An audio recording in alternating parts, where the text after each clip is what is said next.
লাখ বুলি কথা নাই, লাখ যি আছে লাখ আহিব লাগিবই তোমাৰ কিবাৰ, সেইটো কয় ডেডিকেশ্যন লেভেল। তাৰমানে যেতিয়া তুমি তোমাৰ সপোনটো বুলি তেনেকুৱা ডেডিকেশ্যন লেভেল দেখাব পাৰা, লাখ বুলি কোনো কথা নাই। লাখ চাখ যি আছে চব তোমাৰ ফেভাৰত আহিবলৈ বাধ্য হবই।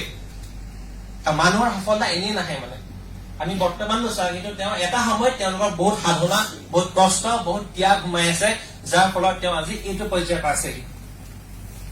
আৰু এনেকুৱা উদাহৰণ তোমালোকে যিকোনো এজন তোমালোকে সফল মানুহ চাই লোৱা, যিকোনো এজন সফল মানুহ। সৰহ সংখ্যক মানুহে এটা সময়ত উৰুষা পৰ্যায়ৰ পৰাই যাত্ৰা আৰম্ভ কৰিছে।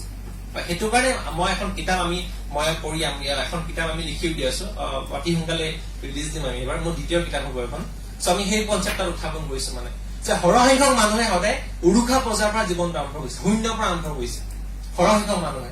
কিন্তু নিজৰ দমত, নিজৰ দক্ষতাৰ ফলত তেওঁলোকে ইমানখিনি ৰাইজ কৰি দেখাব পাৰিছে। এতিয়া ষ্টাৰ্টআপ কিয় কৰিলো, মই কিয় কৰিছো বা কিয় কৰিলো? প্ৰথম কথাটো হল যে মই ভিৰৰ মাজত হেৰাই যাব নিবিচাৰো, আৰু সেইটো কাৰণে মই ষ্টাৰ্টআপ কৰিছো।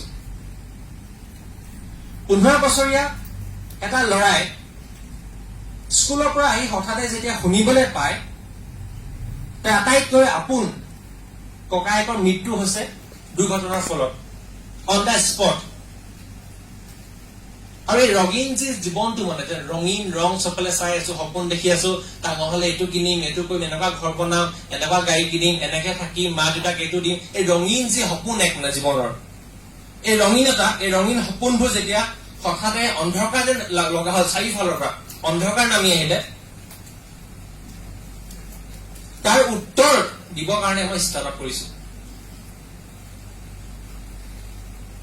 স্কিলক গুৰুত্ব নিদিয়া, অকল মাৰ্কছৰ পিছত দৌৰি থকা এই চিষ্টেমটোত ফ্ৰাষ্ট্ৰেটেড হৈ মই ষ্টাৰ্টআপ কৰিছো, যিটো নেকি মই ঘৰৰ পৰা পাই আহিছো। মানে স্কিলক মহত্ব নিদিয়া, কেৱল মাৰ্কছত দৌৰি থকা এই চিষ্টেমটোত মই ফ্ৰাষ্ট্ৰেটেড হৈ ষ্টাৰ্টআপ কৰিছো।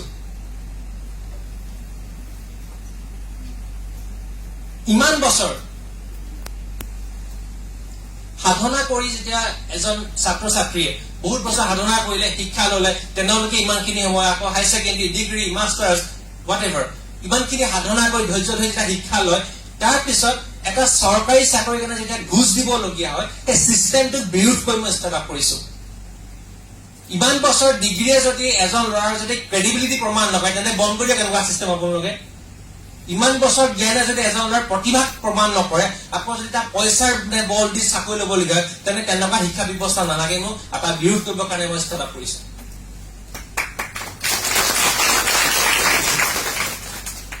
এখন সমাজ ব্যৱস্থা অকল ইঞ্জিনিয়াৰ ওপৰত নচলে, এখন সমাজ ব্যৱস্থা অকল কিছুমান দালাল ৰাজনীতিবিদৰ ওপৰত নচলে। এখন সমাজ ব্যৱস্থাত আমাৰ সকলোৰে সমানে অধিকাৰ আছে, সমানে আমি অংশীদাৰ, আৰু আমাৰ সকলোৰে যি আমাৰ সৎ মনোভাৱ থকাটো প্ৰয়োজনীয়। কাৰণ অকল এটা ডিপাৰ্টমেণ্ট, এটা বিভাগে কষ্ট কৰিলে নহয়, আমি সকলোৱে যদি তাত আমি একত্ৰিত নহওঁ, অংশীদাৰ নহওঁ, তেন্তে কেতিয়াও আমাৰ সমাজখন স্থিৰ নহয়গে, সুস্থ নহয়গে।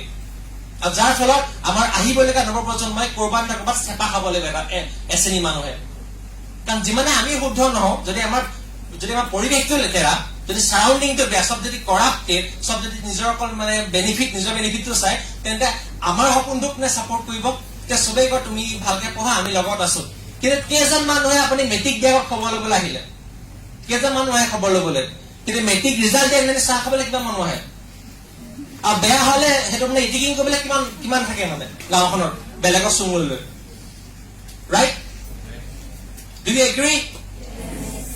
ভালকে কোৱা। গতিকে মই ভাবো যেন এখন সুস্থ সমাজ থাকিলেহে আমি সুস্থ নাগৰিক হব পাৰিম, আৰু তাৰ কাৰণে আমি সকলো দায়বদ্ধ।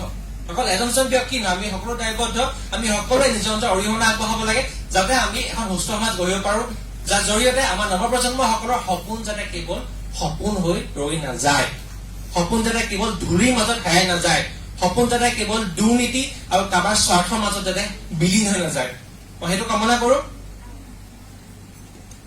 80-90% পোৱা ষ্টুডেণ্ট সকলক যেন অকল কিছুমান, চব নহয়, এছাম শিক্ষক-শিক্ষয়িত্ৰীয়ে কিছুমান স্কুলত অধিক যেন বেছি গুৰুত্ব দিয়ে, যিকেইটা অলপমান কম পায়, 60-70 পায়, এতিয়া এই তহঁতি ডাঙৰ হলে কি হবি? অলপ একো হবগে নহয়, এইকেইটা দুটামান বছৰ আছে, কব না তহঁতৰ ভৱিষ্যত অন্ধকাৰ এজন শিক্ষকে যদি ছাত্ৰ ছাত্ৰীক কৈ দিয়ে যে তোৰ ভৱিষ্যতটো অন্ধকাৰ তেন্তে এটা ষ্টুডেণ্টে কাৰ বিশ্বাসত আগুৱাই যাব কাৰ মানে এটা আস্থাত আগুৱাই যাব ডু ইউ এগ্ৰী এইটো ভুল হয় নে নহয় কাৰণ আমাৰ জীৱনৰ কাৰণে প্ৰথমতে ঘূৰি ধৰোঁতা কোন মা দেউতাকৰ পিছত মা দেউতাই প্ৰথমতে পায় তাৰ পিছত যে জীৱনটো পঢ়া সময় কোন আহে আমাৰ কাৰণে টিচাৰ্ছসকল আহে যেতিয়া এজন শিক্ষকে যদি এজন ছাত্ৰক কৈ দিয়ে যাৰ ওপৰত নেকি আস্থা ৰাখি সি জ্ঞান ল'ব লাগিছে যে তোৰ ভৱিষ্যতৰ অন্ধকাৰ বাদ দিয়া তই লাভ নাই তই পঢ়ি তেন্তে সি কিমান ডিমটিভেট হয় ৰাইট চ' সেই চিষ্টেমটোক সলনি কৰিবৰ কাৰণে এটা পৰিৱৰ্তন আনিবৰ কাৰণে মই উদাহৰণ দিব বিচাৰিছো আপোনাৰ কাৰণে মই ষ্টাৰ্ট আপ কৰিছো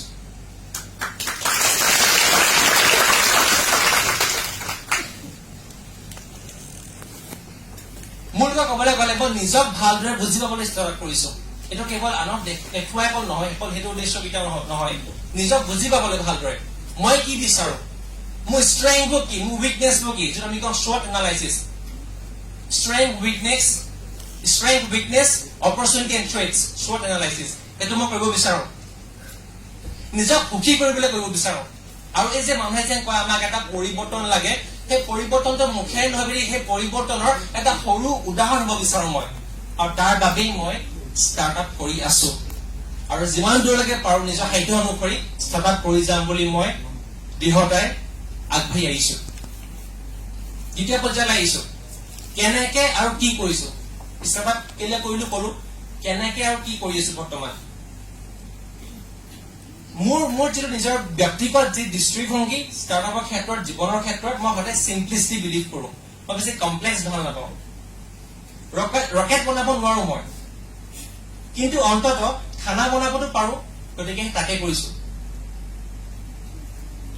কাপোৰ উৎপাদন কৰিব নাজানো মই নাজানো কেনেকে কুৰ্তি উৎপাদন কৰে কেনেকে জিন্স বনায় কিমান মেচিন লাগিব কিমান মেন পাৱাৰ লাগিব নাজানো অন্তত মই বিকি ভাল পাওঁ বিকিবতো পাৰিম কাপোৰখিনি গতিকে তাকে কৰিছো ৰিচেলিং কৰিছো ড্ৰপ শ্বিপিং মডেলৰ কাম কৰিছো